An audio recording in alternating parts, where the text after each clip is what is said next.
by her that I was a distraction to my friends in college. A compromise was brokered. I could stay enrolled, but I was not allowed to live on campus anymore, effective immediately. Rice would graciously pay for me to have 4 days in a hotel. On the 5th day, I was expected to have an apartment. I spent 2 weeks couch surfing at friends' apartments while trying to catch up on a week's missed work and find an apartment within walking distance of campus, as I can't drive. Sometime during those weeks, I received a letter from Dean Hutchinson detailing the conditions of my staying at Rice. It contained the quote that will stick with me. I was told that I was not to go back to being a disruption to the Rice community. The next semester, I left Rice for good. Living off campus provided too many difficulties. I had an undiagnosed medical condition, now suspected to be epilepsy, that led to me falling and getting a concussion twice, rendering me unable to make it to campus to go to class. The stress got too much for me again. I now know that the Americans with Disabilities Act should have provided me some leniencies to help me. I was informed of all the things I couldn't do now at Rice. I was never informed of the things I should have been able to. I'm never going to attend classes here again. I have transferred to the University of Houston, and I expect I will be much happier there. I have beloved friends at Rice, and I participate in clubs and activities here, but I will never have faith in this school again.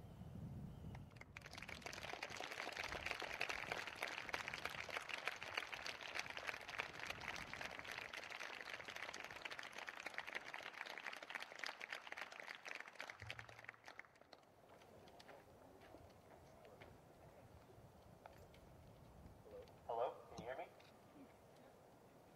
This is also anonymous.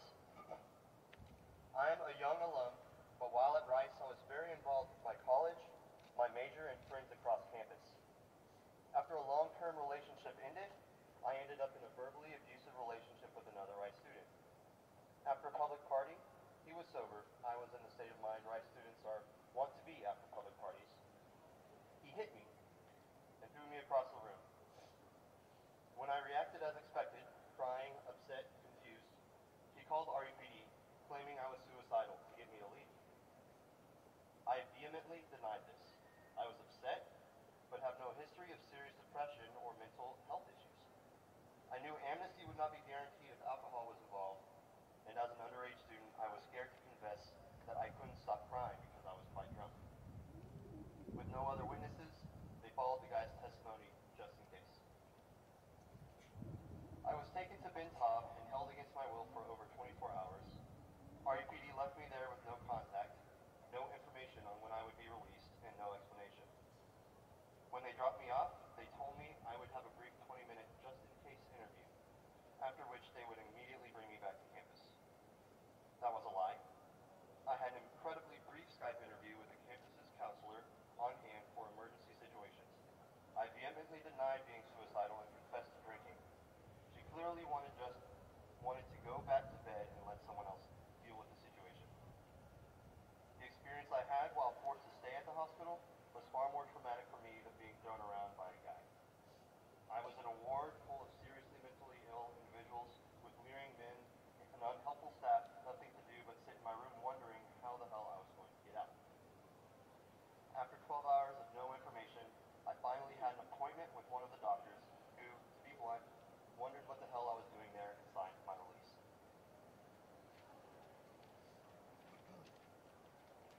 Which was a process for several more hours. Following this incident, Rice requested that I spend 24 hours off campus with a parent. I'm not from Houston and can't imagine how they thought this would be financially feasible on such short notice.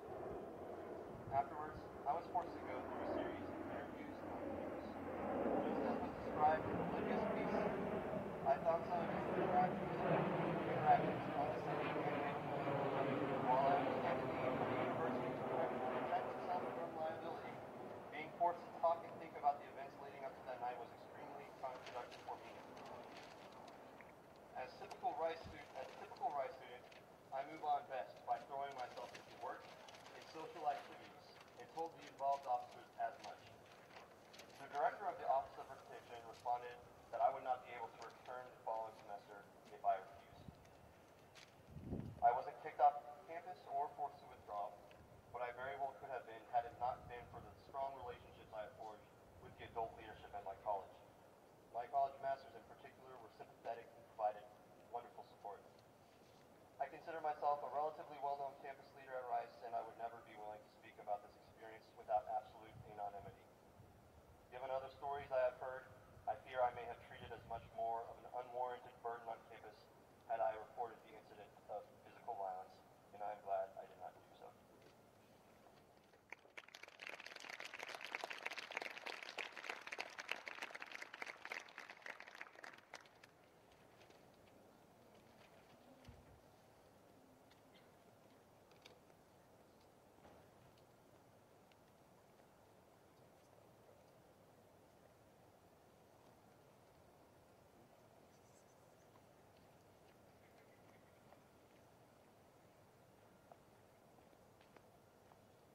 Anonymous 6.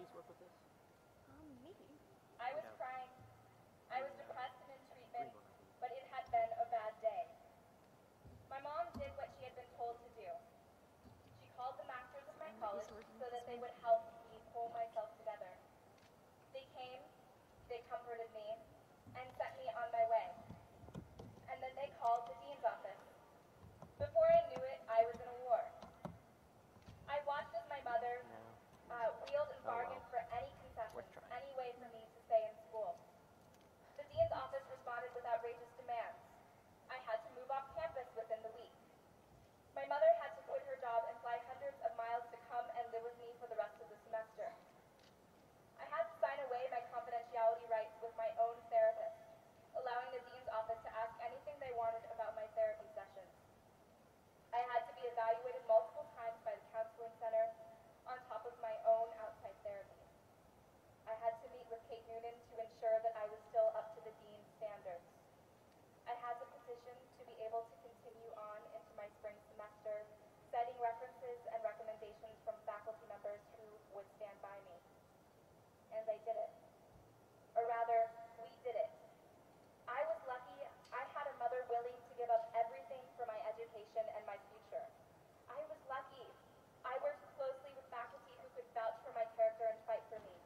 with that, I would like to invite Dean Hutch to speak.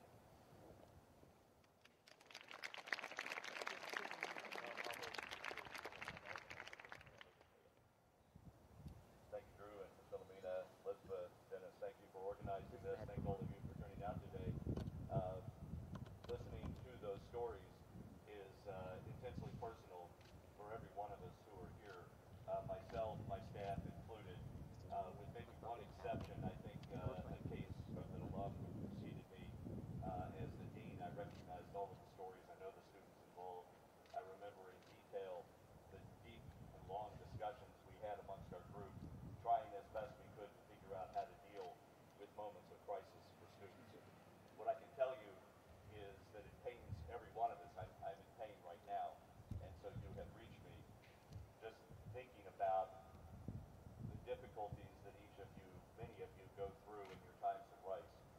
For each of us, I will speak for myself, but also for my staff, the reason why we do what we do is because we love the students of Rice. I've been here much longer than you guys have been alive in most cases. This is my career, this is my dedication. I became Dean of Undergraduates here because I wanted to help in the lives of students. I wanted to help with the culture here. I wanted to help the ways in which you interact with each other and support each other. That's my mission, and I can tell you as well that I have a wonderful team of people for whom that is their mission as well. But we are also all self-aware enough to know that we can always do better, that we can always reassess and reevaluate what we do. And I can say as well as a teacher that I learn as much from my students as hopefully they learn from me. And as a consequence, an open conversation, as the four of you have helped us organize here, is in fact the best way that we can learn from each other. I clearly don't want to talk about any students' individual cases here, but what I do want to do is say we are listening, we hear what you have to say, and we are anxious to enter into the conversation that I think you have invited us here to. Kind of like to note as well that in many regards, we actually tried to invite the student body into this conversation back in September. Most of you will remember that we organized the Wellbeing Project to extend over the course of the year. We had an entire week of programming to launch that program back in September, largely so that students would come to understand the challenges associated with health issues, particularly mental health issues on campus, the resources that are available for us to deal with those things, and to enter into a conversation about how we can all support each other. Sadly, the last meeting that I had on this subject, which actually was over in front of Willie's statue during that week on a Thursday night, I thought we had a fantastic conversation, but the fraction of people who showed up for it that night, much smaller than the fraction who are here now. And I think actually if more people had shown up for that conversation, we would have had a more successful launch to the dialogue that we have here. But now we have a context, and now you have organized yourself and you brought forward this information, and I think it's extremely helpful. What I would like to see come out of this is the opportunity for us, and I had a conversation before this rally with Drew and with Philomena and with Dennis to talk about things that might come out of this, such as the creation of a task force formed jointly between students and members of the administration, members of the staff, to have conversations about where we could improve the resources available, to have some transparency about what our processes are, how and why we make the decisions that we do, under what circumstances we make the most difficult of the decisions, that we can actually engage each other in that conversation. We know from all of our history that some of the best ideas for the kinds of programming that we can offer on campus come from our students. So we would want to listen to all of that, hear what those ideas are for possible programming. I will say that although we can always have room for improvement, I'm both very proud of the processes we have and I'm very proud of my staff, and as a consequence, I am perfectly willing to be openly transparent with you about how we go through the processes, subject, of course, to the restrictions of propriety having to do with individual cases. I can tell you how we actually work through our processes, under what circumstances we make the most difficult of decisions, how we try to provide support, and in turn, actually listen to you, as I have done today, to hear where your largest concerns are and where you think we could best allocate additional resources. We have actually done two things constructively that I think most of you are not actually aware of. One is, through the generosity of an alum several years back who wished to remain anonymous, we actually have significantly expanded the resources available through the Counseling Center through a student wellness fund that's allowed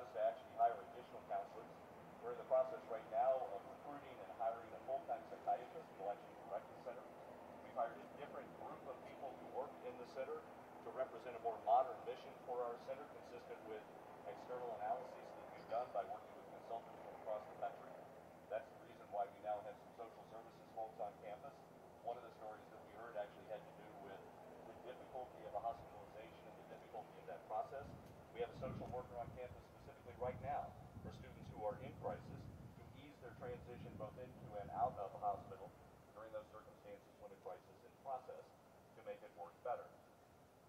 In addition, early in this semester, when the issues arose around the letter from a student at Amherst, a former student at Amherst, we actually began a process of self-evaluation that resulted in the hiring of an external consultant to actually review all of our processes and review some specific cases as well.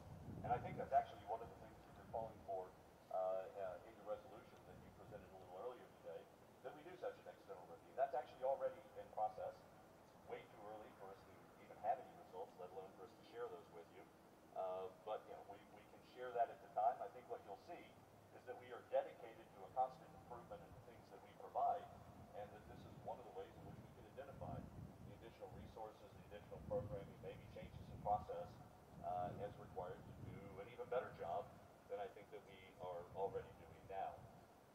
As I mentioned, we've already expanded some of our resources. We are hiring additional people along the way. We've diversified the type of resources that we have available. I say that not to say that we have solved all the problems, but rather to say that we are completely in sympathy with all of you in the sense that we need even more resources, that we need even more approaches, we need even more possibilities for our students to seek out the assistance that we need. Let me share just one other thing from me sort of personally. One of the really difficult challenges of my job is that on occasion, in fact, the future of individual students is placed in my hands. And that is an incredible burden. It's an incredibly difficult burden. It's one that, quite frankly, I wish I didn't have. It's not by any means the reason I specifically wanted this job. But it's there, because somebody in the university has to be in a position to make the really difficult decisions that have to do with the future of individual students. What that means, though, is if I've got, in fact, somebody's future as a Rice University student in my hand, I take that with the utmost seriousness. It is a decision that requires incredible consultation. It requires lots of voices. It requires lots of input. We listen to everybody. We gather information. We consult carefully. And quite frankly, before any student is ever removed from the university, we take it we take every other option which we believe is available to us before we reach that point. It's a long, long pathway. It is quite rare for a student to be involuntarily withdrawn from the university. I can actually share with you the numbers if you would like to know. And the answer is that in each of the previous 2 years, roughly 4 students were removed involuntarily from the university for health reasons. That's the number. Now, you may regard that as a large number. You may regard it as a small number. We had a student body of 4,000 with over 4,000 counseling visits last year from 500 different students. Relatively small number. 4,000 visits, you hire one new psychiatrist? Just one? Are you kidding me? Come on. It would be important for us to have a conversation about what our goals are by having counseling support on campus. The question is, what resources do we provide on campus? What resources do we provide off of campus as well? We can devote more resources there and take more resources from something else, and we can invite the students to participate in that conversation. The question is, what is the best way for us to provide our support for our students with the resources that we've got? Oh, you have a question? Could we have an apology? Yeah. Yeah. What is it you want me to apologize for? For the ridiculous process we generally suffer. Not to say that you haven't tried your best, but I believe it is important to address the deficiencies. Are you referring to a specific case or generally? Generally, specifically, I don't think they're mutually exclusive. Well, I think they're different. I don't know that mutually exclusive, but I think that they are different. Okay? So for those of you who couldn't hear, and maybe you couldn't because the helicopter flew over the top, he was asking for an apology. And I'm asking sort of, in particular, what would you like me to apologize for? And I wanted to know sort of generally, do you think that I should apologize for our processes? And my answer actually is what I've ever said a little while ago.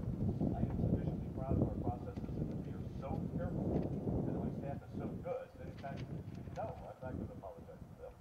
Because in fact, we are extremely careful about the steps that we take. I was wondering whether you're referring to sort of a specific case that brought us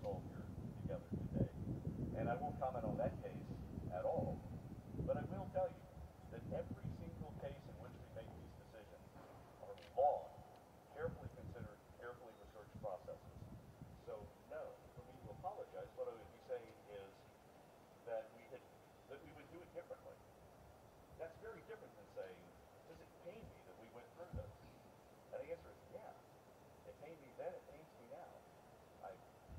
I feel deeply for the students who have gone through this, including those who are here today. It is a very painful process, and I don't question that in the least. I can share the pain without apologizing for it, if that helps at all. I have a question about the tone of your response. The tone of your response. I'm asking about the written response. The tone of your written response it seemed to suggest that we don't have. Let me restart. No, I just heard you. It seemed to suggest that we are doing very, very well, and our resources are comparable to those schools that have similar endowments to us, or are like the students apply to similar schools, that we're doing as well as they are. And from the research that I've done, we're not. We do not have comparable resources. We do not have comparable resources to Vanderbilt. We do not have comparable resources to Cornell, which is a very similar endowment bias.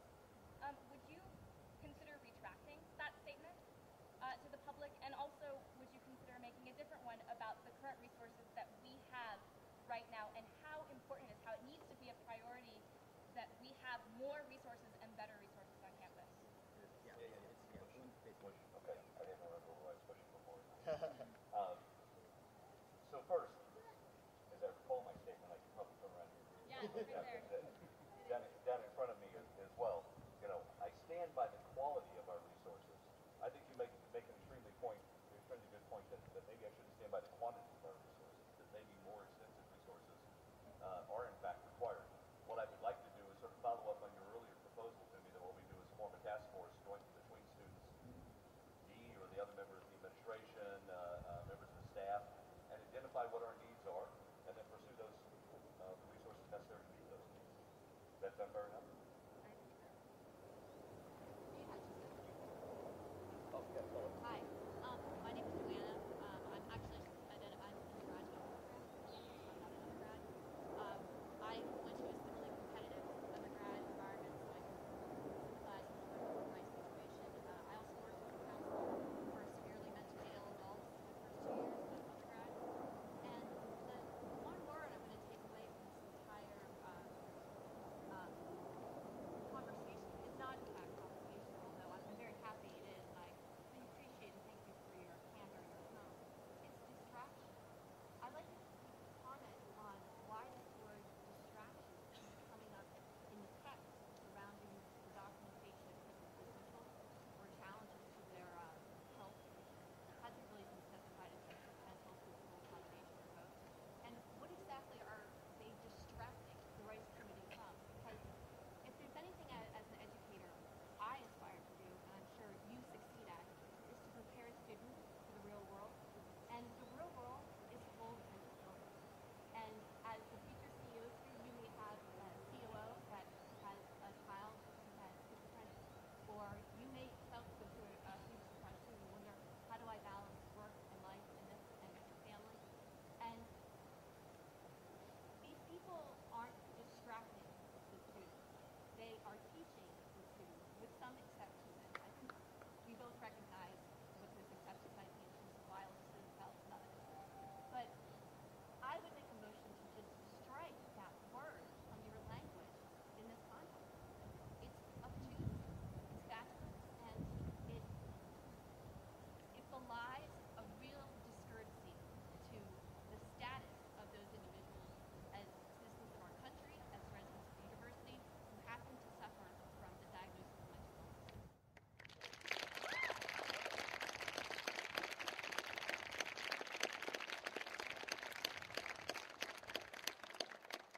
Well, yeah, I was about to ask whether everybody could hear her, but I'm going to take the spot that you were able to hear. And You might want to say it further back. I don't know if it's in the back. okay. Yeah, we couldn't hear that. So, I will not be able to capture it as eloquently as she did, so I will try to summarize it. But it is essentially a representation that a student who is suffering from a mental illness should not be characterized as being a distraction, because for one, mental illness is in fact sort of a part of the real world, not just the university.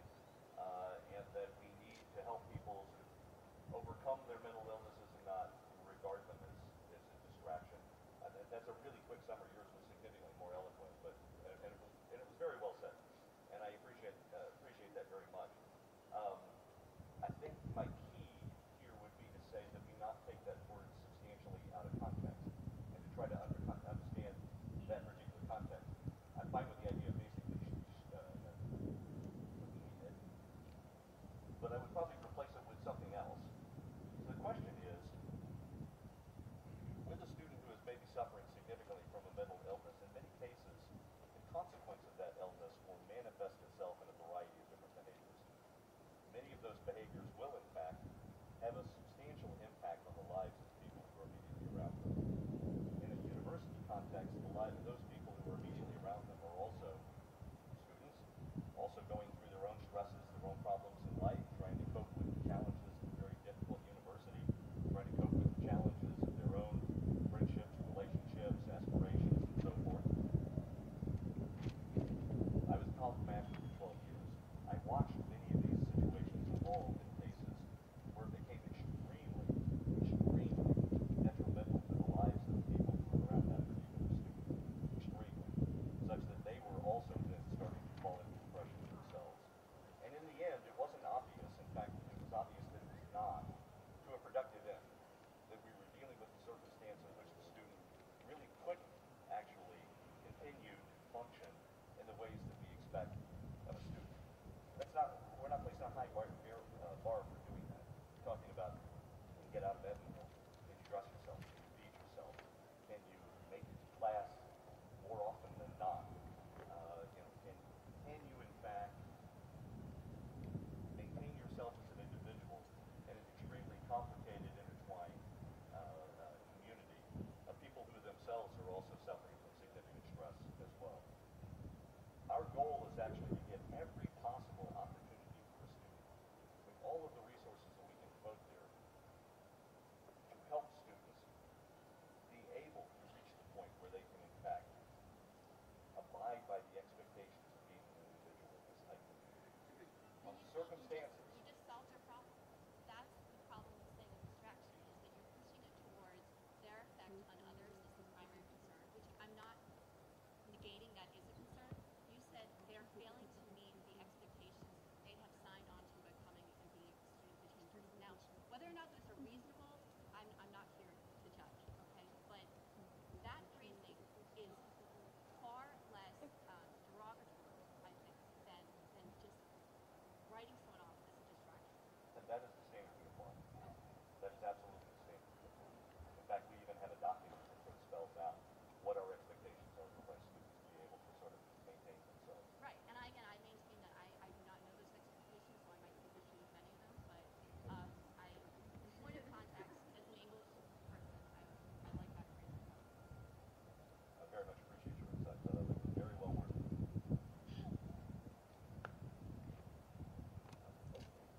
Yeah, I just have a question. Since we're talking about transparency of policies, when, in your opinion, it would be acceptable to not take action against a student that has violated a protective order either by Harris County, by Rice University, because I know on many occasions many people have come forward and said, hey, there's a order in place that the university has given and it has been violated multiple times and no action has been taken. So what is the point of these orders if there are no consequences to the violation of them? Absolutely, any orders have to have consequences to them. We absolutely should enforce them. In circumstances where that's not happening, and had that conversation with folks, then we need to pursue them, right? And What if it's too late? What if they're already gone? I'm sorry, what if this starts on? I'm sorry. The person who violated the order upwards of 8 times. Can I suggest you and I had that conversation? Sure, but I'm just saying it's more than just me. It's not a specific case. I'm just saying that many people have come forward, so I just want to know if you think it's a problem that needs to be addressed or why there's this pattern. If we have that pattern, it's absolutely a problem that needs to be addressed, right? So I think it's important then that maybe that's actually one of the subjects of the task force that we put together to address that, because my own philosophy, most people have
I think you make an extremely good point, right? Which was not, those were not the points that I had in mind when I got the question asked a little while ago. So I was responding specifically to those concerns.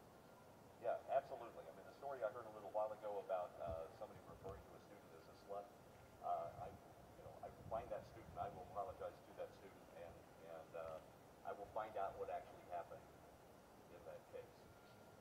But I will also say, because it has happened to me as well, that there have been things said about me that I said to students that I never said. Okay, and as a consequence, it's important to not jump to conclusions about about allegations of things that people may have said. That I know that there are inaccuracies in some of those stories. I know that people have audited. Sometimes I was even in the room at the time. And so So why do you think these students are having such a shame and bad feelings about their experiences? There's so many students coming forward with this. Even if some of their individual stories have changed, the result is they're coming away from Rice with this deeply negative impression of the administrators and people they dealt with. Is that not something worth addressing and worth apologizing for? what I can tell you, and I said this a little while ago, is it pains me deeply, actually, that that is the case. I mean, it's my job, my mission, my dedication to my job, to create an environment in which every student has a fantastic experience. I gave up a research career to do this. I'm completely immersed in this as what I want to do as a member of the faculty to try to create this thing. So it pains me deeply to have students who spark the university for a variety of different circumstances.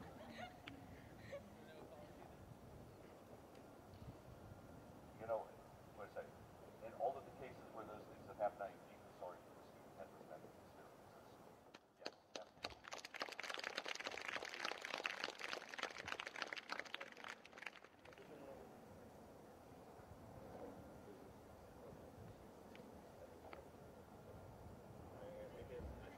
So, about the inaccuracies in statements and stories and the doubt that you're bringing towards those who have come forward, are you willing to call me a liar? Because if you are, I'd like to hear it from your face. Certainly not, Michaela, and I won't discuss your individual circumstances in front of me.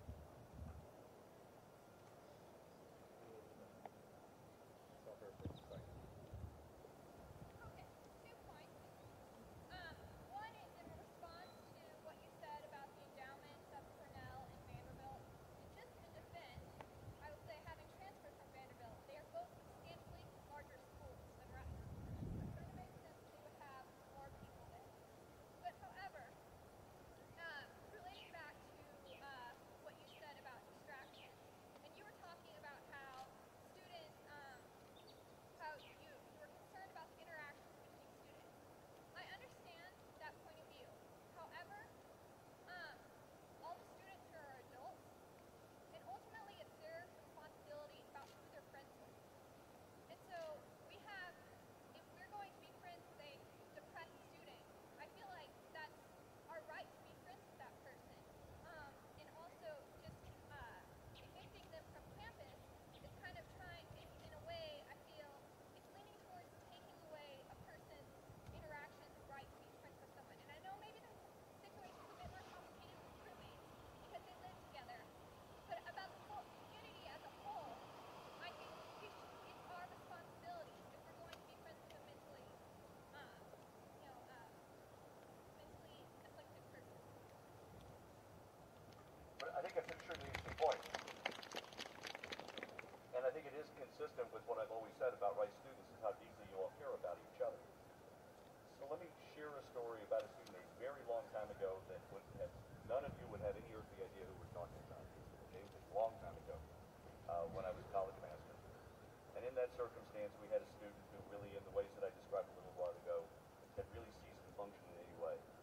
And her friends had decided, because they cared about her deeply, to do everything they could to take care of her. They took her food, they dressed her, they took her notes, they tried everything they could. It went on for a very long period of time.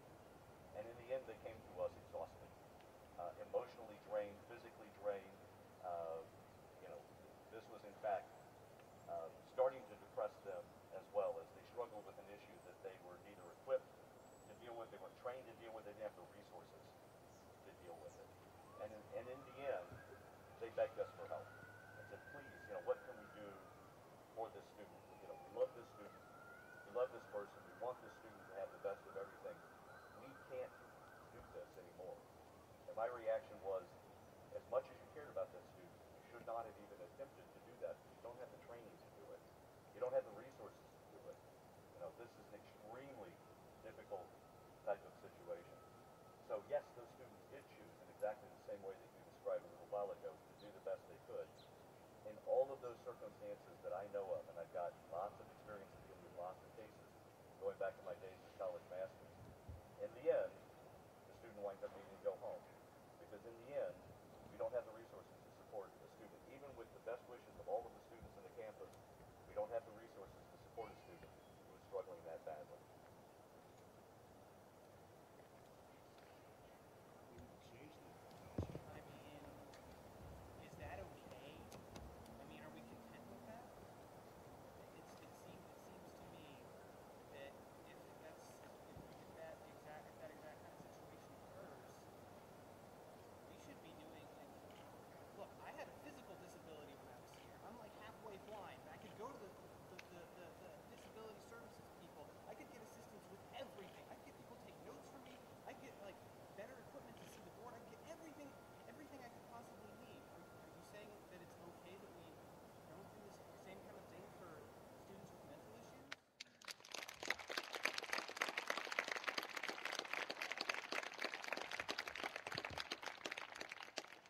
And I agree, that is exactly the right question to ask, right?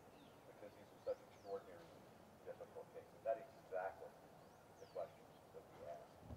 So what we do is, in fact, try to put into place every possible way that we can manage to provide the support to a student in such a challenging circumstance to reach the point where they can succeed, where they can actually take care of themselves, that they can do the things that they need to do to help them through that transitionary period. If they can't, we talk to them about the fact that perhaps they should take some time off, work on this, and then we'll happily have them back. And if they can't manage that on their own, then we may, in certain circumstances, and it's fairly limited, tell them that they need to take some time off. But one of the things I would like to dispel is the notion that somehow or another we suspend or expel students for the circumstances. We do not do that. There's no disciplinary action taking place here. There's no punitive action taking place.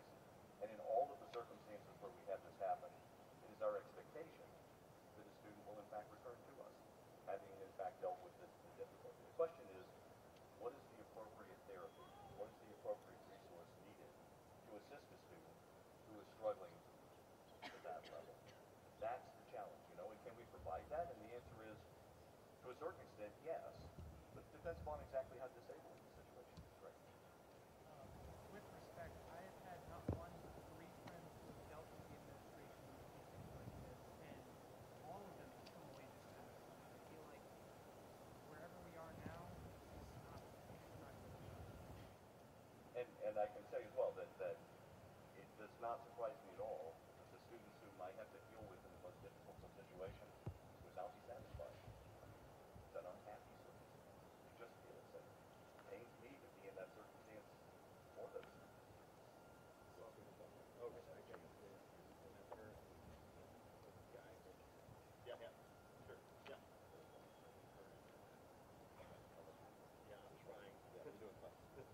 I have a question of why the administration, or I guess whoever controls the counseling center, thinks it's necessary to remove Rice students' right to strict confidentiality between any mental health professional and themselves. Because when you go into the counseling center to get treatment, you're required to sign a document which signs away your right, which is stated in Texas law very unequivocally, that is only to be shared between you and the professional for reasons that are.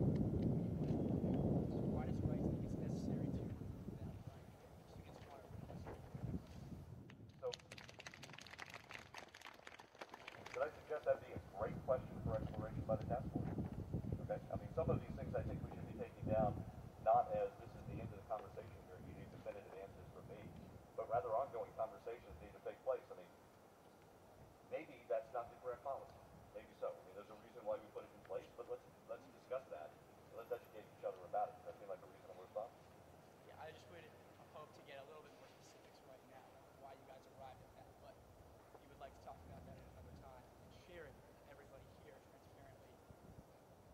Well done, okay. Well, but no, I mean, he asked me to continue. It was not satisfied with my answer. Oh, okay. Right?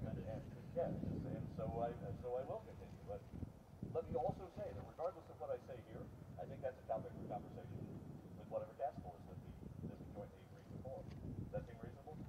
Okay, and then beyond that, then the question is, for us attempting to determine, we're responsible here for the health and safety of all of the students who are on this campus. I'm responsible. It comes back to me. I mean, you asked who's responsible. Me. Okay, all of this comes to me. I'm the point person on this. And I am responsible for the health and safety of every student who is here, including with some accountability back to their parents. Now, the fact that you're over 18 and the law actually makes you independent doesn't make your parents feel any better. So they are expecting of us a level of care in which, if there are serious problems happening, we need to deal with that. We're expected to deal with that. Furthermore, in a current campus climate, with the kinds of things that sort of take place on campus, we have to watch out for the safety and well-being of every student on campus.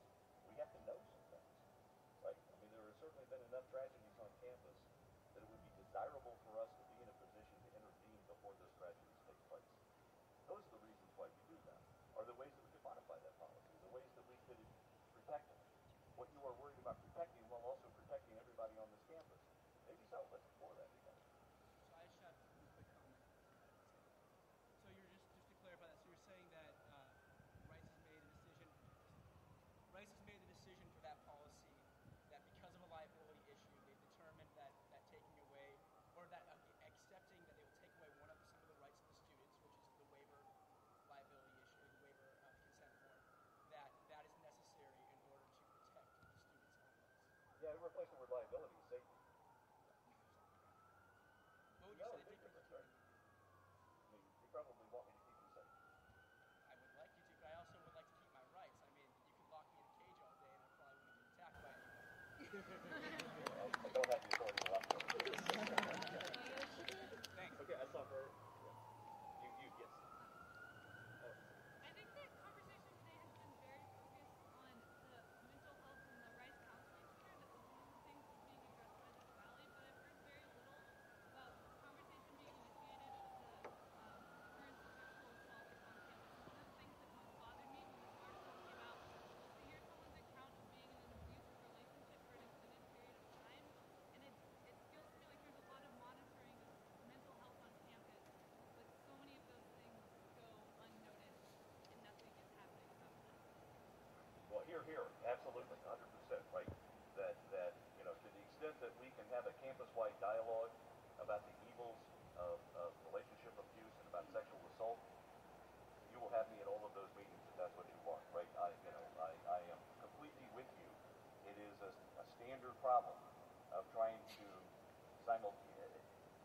sustain a conversation amongst a group of people about the seriousness of those issues. Absolutely, I agree with you 100%. And let's have that conversation.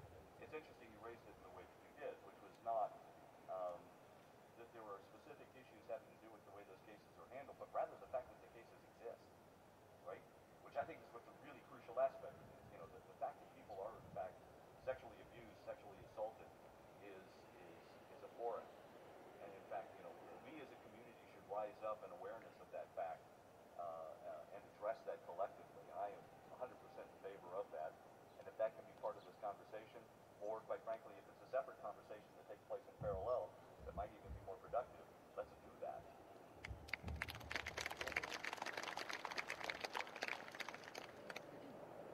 So going back to something that you said a couple of questions ago, you mentioned that when people take a semester off, you expect to see them back. I've had, yes, you might anticipate some. I've had 4 different friends go on medical leave for mental health issues, either voluntarily or involuntarily.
overly burdensome.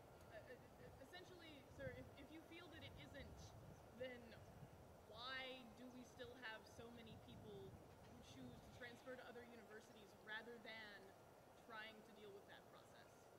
Yeah, so I think, first, I think this is a great opportunity for us to have the kind of transparency so that you can know what the process is, right? So that you would know, actually, what are our expectations for a student upon return to campus. I would like to say that those expectations are based upon many long years of experience with students and being able to evaluate the students who come back successfully and the students who don't come back successfully. That we actually sort of watch this process so that, for example, there are many students who would like to leave and immediately return, right? And our experience is that although that can be done, it is rarely successful, very rarely successful. And as a consequence, we like to see students take some time, address the issues that have come up, make sure that they are dealing with the problems along the way. But as I said before, I mean, I think our process is the right processes. We can always improve. But mostly, I think, we should be willing to be transparent about this process and share that information with what is actually expected, and share that with everybody who might be involved in this initiative going forward. Just to elaborate on the case of a student returning from a medical leave. So part of the process is that they don't meet with you, they meet with the counseling center. Even if they request to meet with you, it's correct, they don't get to meet with you, right? Case by case. Okay. But I mean, when you're considering, it's great that you consider long and hard about each case. I think that's great. But I think that you haven't considered everything if you haven't spoken with the student and considered their own case. At least met them face to face and talked with them on a human level. Now I understand that their story might not be the whole story. They might want to come back and they might not be ready. But they should, if you're making the decision, I feel like they should at least get the chance to meet with you, to speak with you, and to